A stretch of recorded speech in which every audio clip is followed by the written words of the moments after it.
according to this question, they are saying find the kernel and range of a transformation given by the following matrix in terms of this.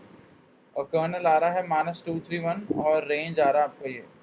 आपको doubt था range में, range को solve कर लेते हैं यहाँ पर.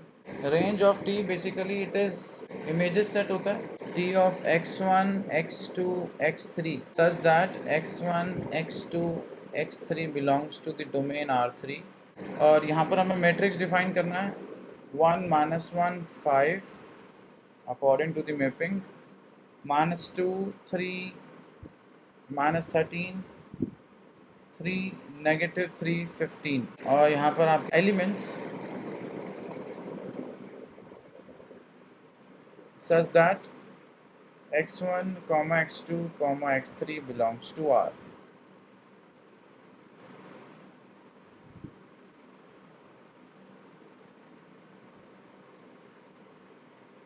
So I think we have 3 equations.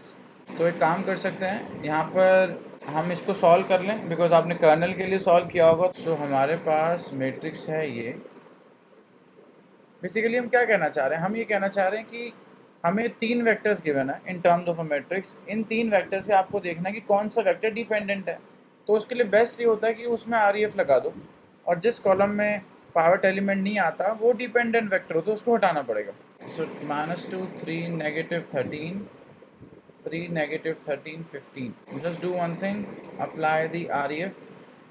So operation जो लगाएंगे हम, R2 tends to R2 plus twice R1 minus thrice R1. Updated matrix आपके पास आ गया 0 0 3 -2 1. Okay, and this is -13 plus 10 -3.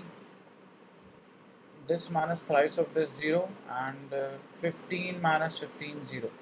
तो आप देख रहे हैं कि फर्स्ट कॉलम और सेकंड कॉलम में पावट है और थर्ड में पावट नहीं है.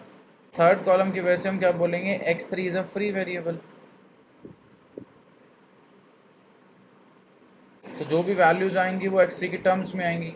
अगर आप इसको सॉल्व करना चाहें तो क्या बनता है, x1 -x2 plus 5x as it is, ये रहता है. So we have 2 sets of equation now.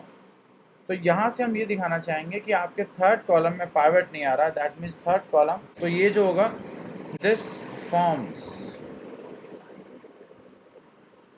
A basis for range T.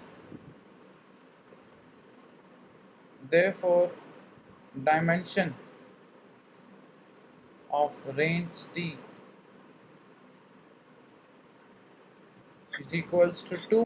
जब भी आपके पास वेक्टर्स हो तो हमेशा आपको उसका REF कैलकुलेट करना है, ठीक है. और REF कैलकुलेट करने के बाद ये देखना कि कौन से कॉलम में पाइवट नहीं आया, तो वो वाला कॉलम आप हटा देंगे और अदर 2 कॉलम्स को आप रो वाइज लिख देंगे.